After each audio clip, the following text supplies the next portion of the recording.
আর দুদিন বাদেই ছট পুজো।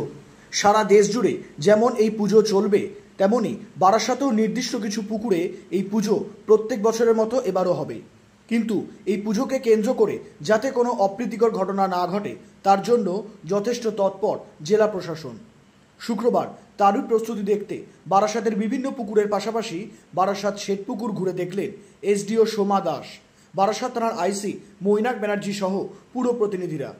এদিন শেঠপুকুরে ছট পুজোর সব আয়োজন ঘুরে দেখার পর এসডিও সোমা দাস জানান, ব্যবস্থাই নেওয়া হচ্ছে যাতে মানে সুরক্ষাটা যাতে বজায় থাকে। ঠিক আছে।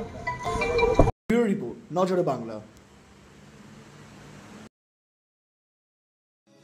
এয়ার ইনফ্রাস্ট্রাকচারের উদ্যোগে অহনা অ্যাপার্টমেন্ট বারাসাতের হৃদয়পুরে নৃপেন ঘোষ সরণিতে তৈরি হচ্ছে নতুন আবাসন প্রকল্প।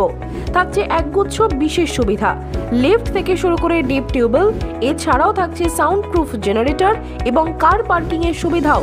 এখানে 2 এবং 3 BHK ফ্ল্যাট রয়েছে। এছাড়াও থাকছে আরও একগুচ্ছ বিশেষ সুবিধা। বিস্তারিত জানতে ফোন করুন স্ক্রিনে দেওয়া ফোন নম্বরে। সাধ্যের মধ্যে স্বাদ পূরণ।